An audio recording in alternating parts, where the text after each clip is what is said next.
This is Pantdora, my 1,000-gallon cloud rainforest vivarium, complete with an array of tropical plants, fungi, and a menagerie of creatures that live together in a complex food web. I'm actually also working on a next vivarium to connect to Pantdora, but more about that later, because something major is about to take place in our contained rainforest.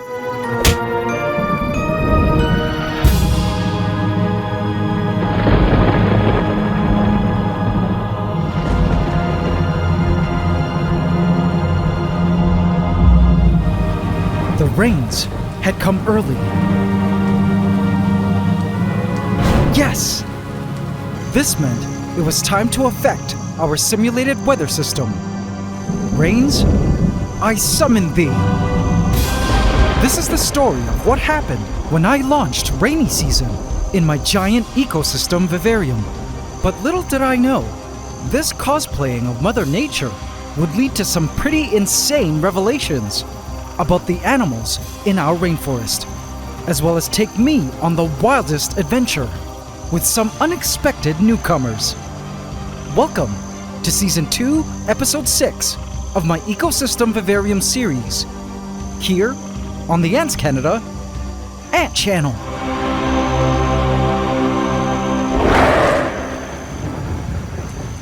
Please subscribe to my channel and hit the bell icon. Welcome to the AC family. Enjoy. The past 2 months have been quite hostile due to the heat of where I live, and lots of creatures in Pantdora had disappeared underground to hibernate through the heat. And some plants have dried up, sacrificing its foliage to preserve its hydration. But the rains had thankfully arrived early this year, and to my sheer awe, with the cooler temperatures and moistened air, the great awakening of Mother Nature had begun. Outside my home, something incredible was taking place.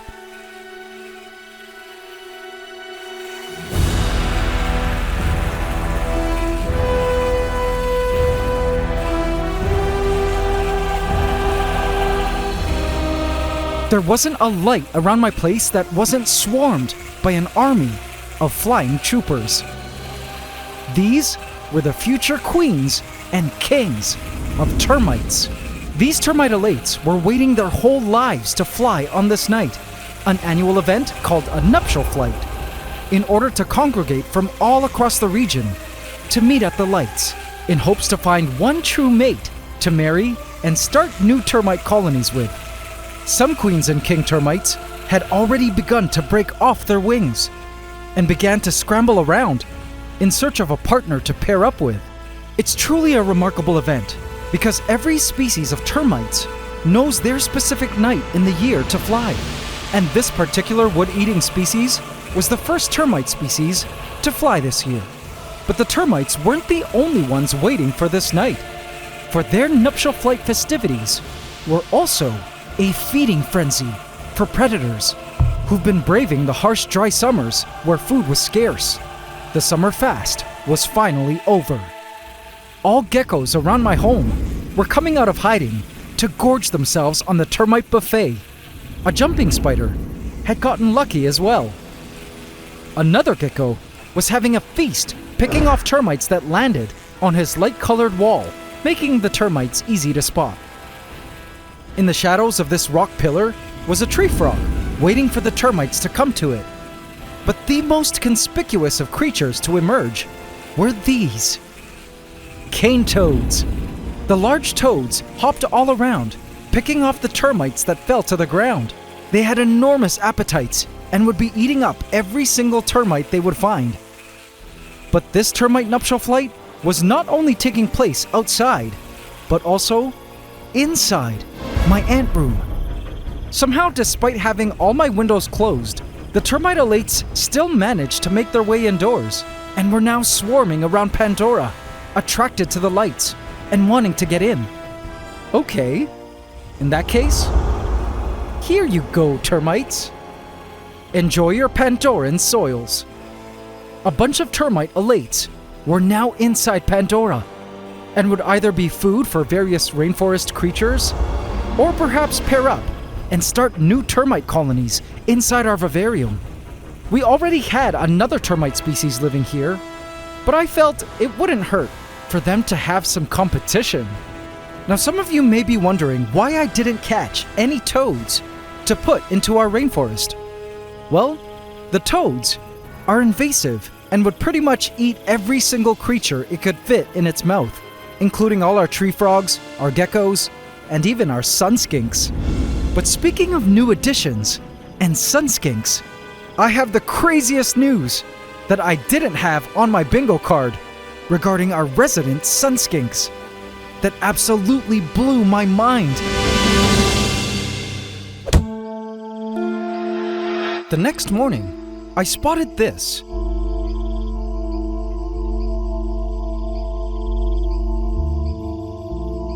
Opening the glass holding container and lifting the hollow rock. It was another sun skink caught from my yard. But there was something very special and different about this sun skink. Let me know if you guys notice it. I placed in a roach and he instantly went in for the kill.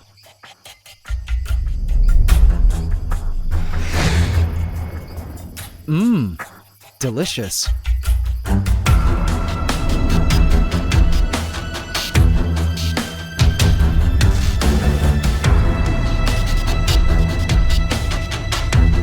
Here, let's give him another one to welcome him. He happily grabbed the roach from my tweezers and scarfed it down. I was glad to see that he was not afraid of us.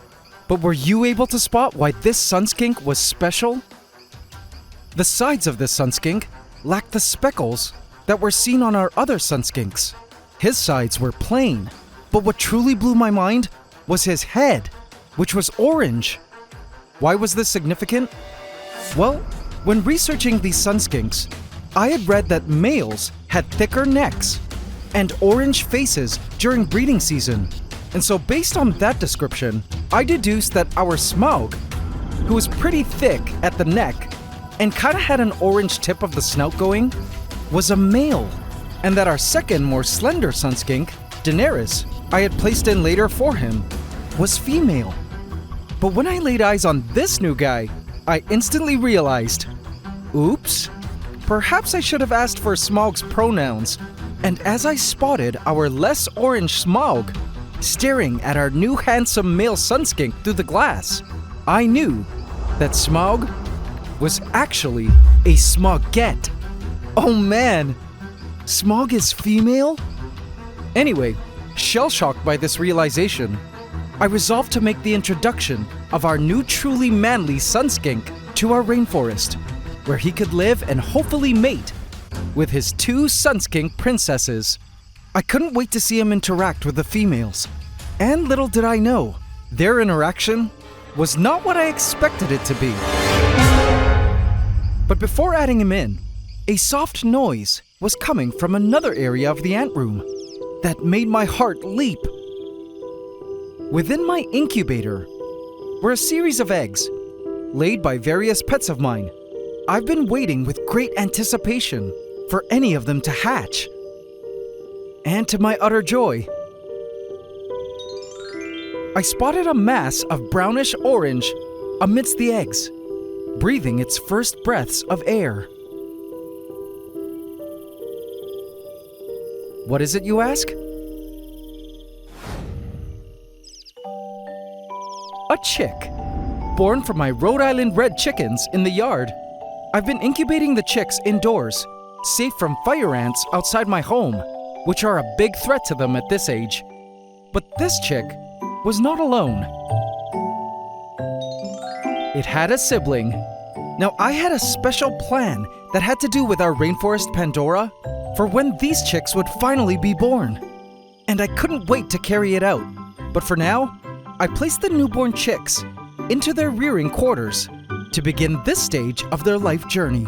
They were quite sleepy, but the moment I mentioned the F word, food, they instantly perked up.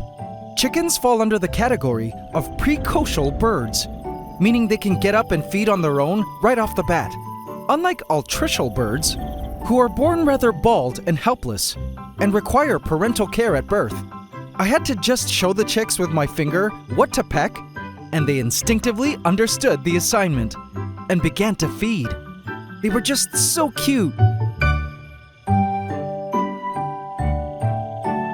I would often place my hand over them, and they would simply snuggle beneath my palm, just as they would under Mom. They did a lot of sleeping and eating, and rightfully so, because nature had equipped them with superpowers of rapid growth. And you guys will be shocked at the size of these little chicks by the end of this video. But guys, there's more. I wasn't the only new mother in town, for across the ant room was another nest. This here is a skinny pig. Basically, a guinea pig with less hair.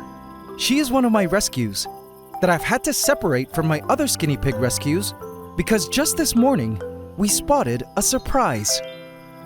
See it? And just like our new chicks, it's not one surprise, but two. A black skinny pig baby. Now you'll be surprised to know that newborn guinea pigs, like chickens, are born with fur, fully able to walk, open their eyes to see, and feed on their own. Unlike other rodents like rats, which are born helpless, naked, and unable to eat solids. They're a little nervous with handling right now, but I'll be handling them every day, so they get used to human interaction. These baby skinny pigs, as early as now, will be able to nibble on solids, while also suckling from Mom. But just like the chicks, I have some interesting plans ahead for Pantdora and these skinny pigs coming up. Now as for Pantdora, another discovery was waiting for me in the most unexpected place. The new rains had brought about some new mushrooms springing forth from the soils. Mushrooms I hadn't seen before. Any mushroom experts out there care to guess the species? The new rains almost overnight caused certain shoots to spring forth like this new asparagus fern stalk. And these vines, which were starting to reach its tendrils outwards. I spotted a millipede, moving like a toy train across the forest floor. These millipedes were some of the few creatures that enjoyed the heat of the summers. I then spotted a giant huntsman who was either Lady Deathstrike, a giant huntsman I thought had died but I discovered was still alive, or another grown-up huntsman I placed into Pantdora as a baby. It was one of two adult huntsman spiders that lived in this rainforest, along with a whole lot of babies that were frolicking the lands. All the predators of the rainforest were quite happy about this new cooler season, as they had an abundance of prey now. The crickets were back to their normal social selves, breeding again due to the drop in temperatures. But the real surprise I was talking about was waiting for me to discover it in Aqua Noctis, the Blackwater Pond. As usual, the pond was full of beautiful fish, plants, and vine roots. I was happy to discover the Java mosses were also doing quite well. Hey! What is that? I spotted a peculiar movement across the floor, and when I realized what it was, I shouted for joy. A crab! Awesome! There were still crabs in Aqua Noctis, or at least one. I had thought that the crabs I placed into this pond had all died out of old age, but nope. Seems like this little guy had been hiding from us. I wondered if it too had retreated into the rocky outcrop due to the heat. It was now going about its usual business, eating up decaying and edible material all around the pond. I wondered how many other crabs were still scuttling around these waters, but I was happy to see that we still had water crabs in Pantdora. So, Smaugette, I'm sorry, I had thought you were male all this time. My bad. It's time to introduce you to your new king. As soon as Smaugette saw me approaching with the new male sun skink, she dashed away.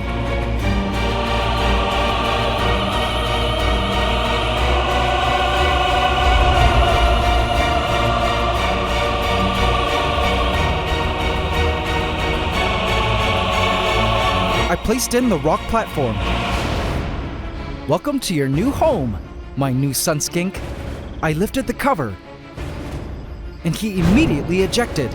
As soon as he realized he was somewhere new, he began to explore his new home.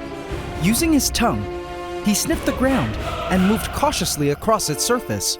He had to be careful in these unfamiliar territories. These were new lands, but he could definitely smell female sun skinks in the area. He then turned to crawl into the darkness of a cave opening, the Cave of Smoget.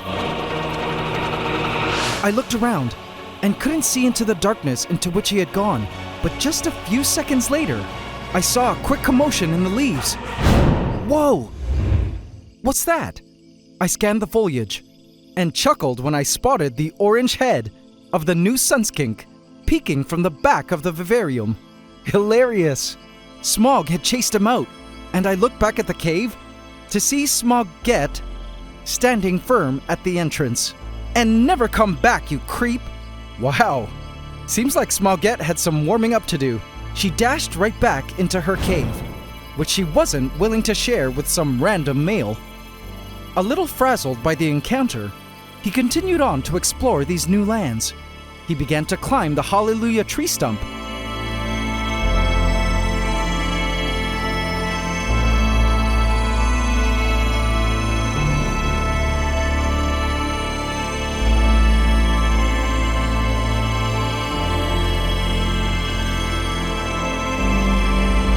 It seems the crickets had a heads up of his ascension, as they had all disappeared to hide from the brand new predator in town. He decided to station himself up here, which had an amazing view of the forest. He liked it here, and I liked seeing him here, getting comfy. But he would soon surprise me with what he was about to do next in the presence of his new female forest mates.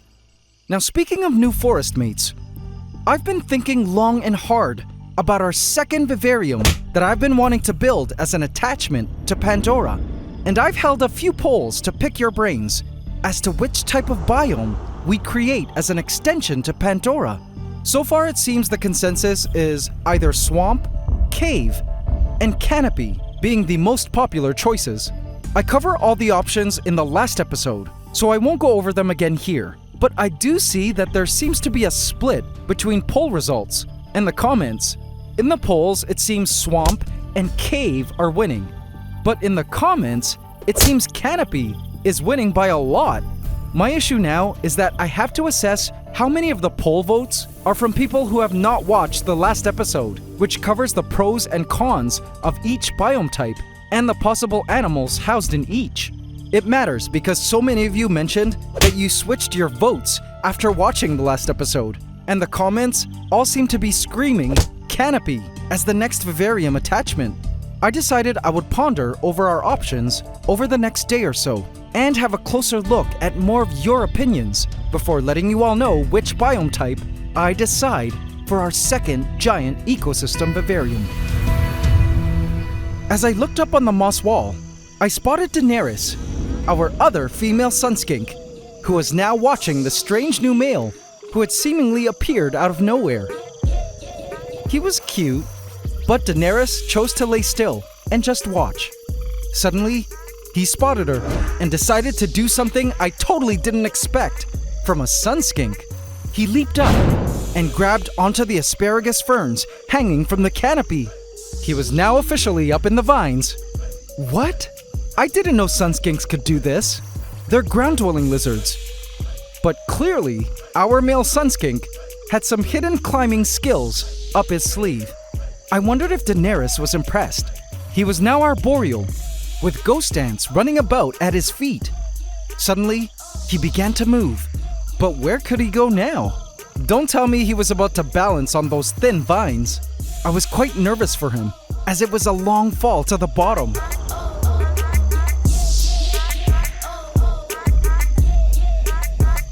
Daenerys watched, barely entertained by his daredevil antics.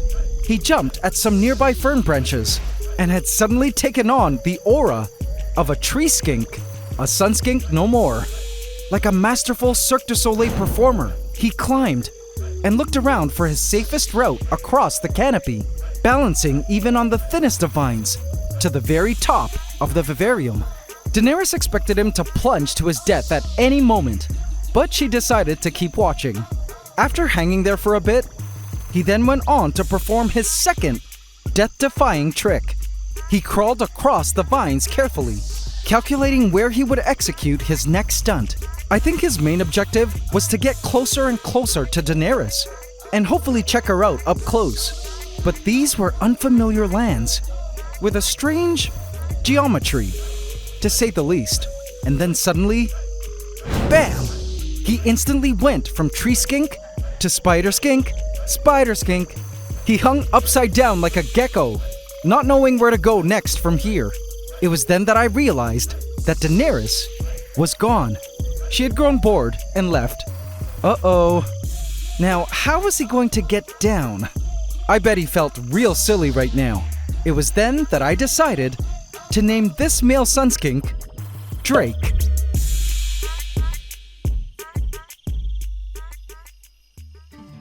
I peeked into our chick nest, and our twins were up and ready to go. I also noticed that they were bigger and had wing feathers already growing in. They were ready for their first lesson that a whole new world existed outside the nest. Using a saucer full of mashed up hard-boiled egg, I began the bonding process by using my finger to teach them that the egg was okay to feed on. I began to desensitize the baby birds to the wide expanse that was the outside world. Eventually, they filled up their gizzards and lost interest in the egg and set off to do some exploring.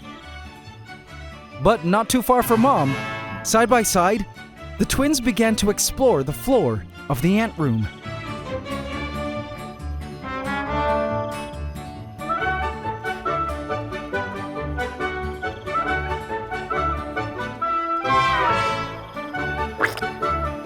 Oops, gotta clean that up. After several minutes of exploration, I placed them back into their nest, where they crawled up into a corner and slowly drifted off to sleep.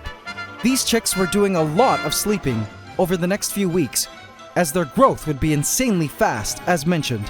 In terms of diet, they ate a staple of high-quality chick rearing pellet, supplemented with lots of mealworms, which I mixed into their dish every day, and they had a hoop gobbling up.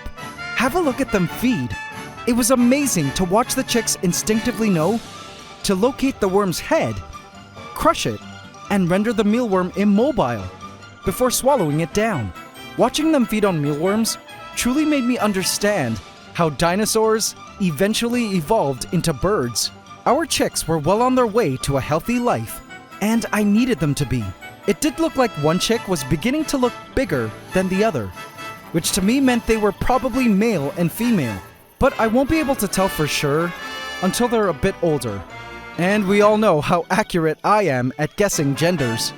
But some of you may be asking what my plans are for these chickens, and what was I planning to do with the guinea pigs? Well, AC family, I bet the answer to that is not what you're expecting. On the forest floor, I spotted a pair of mating millipedes, but the one on the bottom had just finished a molt and was still white and hardening. I mean, you couldn't wait a bit there, buddy? Anyway, I also spotted a land planaria, a type of flatworm, which normally I found gross, but it had actually been over a month since I'd seen one crawling around in our rainforest. It seems the cooler temperatures were slowly waking up the planaria population of Pantdora, which I was actually pleased to see. But as I was scanning the forest floor and all the new plant life that was beginning to spring forth from it, I realized that the soil ecosystem has had 5 months now to mature and evolve. And judging from its color, I felt it was time for a rejuvenation of sorts. You see, in nature, the soils are constantly replenishing with nutrients. As foliage falls to the ground and decays by way of soil creatures, as animals die and decay, and as animals leave behind various organics and the magic stuff, poop. This is why I needed our guinea pigs. You may be surprised to know that guinea pig poop is an excellent fertilizer for plants, as it is classified as cold fertilizer and won't burn your plants when added fresh from guinea pigs' butts. Unlike chicken poop, which is considered a hot fertilizer and must be aged for several months before being added to plants, I proceeded to add the fresh guinea pig poop, our great cold fertilizer, to the forest floor. Those beige pellets are leftover pellets that were collected in the tray of their nest, but they'll also make a great food for our soil creatures and add to the soil's nutrients. I also topped it all off with a fresh layer of leaf litter. This great mixture would soon release new nutrients into the soils, thereby rejuvenating it with nitrogen and useful food for the plants. Now, what did I need the chicks for if I wasn't going to use them for their poop? Well, it's not exactly the chicks I needed. I need these. They're discarded eggshells. I crumbled them up and scattered the pieces all over Pantdora so they could release some great calcium and minerals into the soils. This was key because the calcium would be absorbed by our plants, which would then feed prey insects and then pass on the calcium to our predators. It was amazing to know that we were allowing for more nutrients to enter the system that was our rainforest in a cool way that nature had intended. A few days later, it seemed the extra rains, cooler temperatures, and new nutrients caused an explosion in plant life. Our vines were now officially climbing the closest things they could grab in their environment and would soon be expanding on the network of vines in our canopy. The new asparagus stalks were thicker and ready to just explode into our rainforest to add to the greenery. New ants were making a return to the forest now after being MIA all summer, including dwarf ants and members of the dark horde, the invasive black crazy ants. As for Drake, our new male sun skink, he enjoyed life in his new kingdom, as I spotted him frequently hunting the forest floor, and he eventually made his way to the favorite basking spot of Smoggett and Daenerys. I never saw them hanging out together, and I could see the lizards taking shifts at the basking spot. When Drake was up there, the others were elsewhere, and when Smoggett or Daenerys were up there, Drake was hanging out somewhere else. But I knew it would take some time for the females to warm up to him. If they do end up mating, these sun skinks allegedly give live birth, meaning they totally forgo the egg-laying stage and just give birth to little sun skinks. That would be very interesting to see, and I hope to see little sun skinks frolicking our rainforest soon. You know, I must say, it's been an honor and privilege to be able to be a witness to the magnificence of Mother Nature with regards to cycles. Seeing how Pantdora and all the life within has evolved through the different seasons has been nothing short of mind-boggling. It reminded me that in life, nothing is permanent. It's never static, but always dynamic, ever-changing with time, whether it be times of famine or times of feast. In life, change was the only thing constant, and I resolved to remember this fact whenever I would feel times were challenging or tough. Life itself is also a beautiful cycle. And as for the chicks, look at how big they are today, at 11 days old. Those feet are prehistoric looking. Now don't worry, I won't be eating these chickens. I'll be adding them to my collection of egg-laying chickens and eating their eggs. They call chicken eggs nature's multivitamin, and they're one of my favorite foods. As for the skinny pigs, they were growing more and more each day. They were soon very comfortable with me handling them. Guinea pigs don't come from tropical climates. They originate from the cold mountains of South America. So I also don't think they would do well released into our rainforest. But depending on what our next vivarium will be, I did have some other mammals in mind that we could add to Pandora's tropical system. Speaking of which, AC family, after much thought, I finally decided on what biome would work best as our next ecosystem vivarium. After carefully looking at all your input and assessing which of the options was the most feasible right now, the biome I've decided for our next giant ecosystem vivarium is... Vote in my community tab to affect this story. Happy Mother's Day!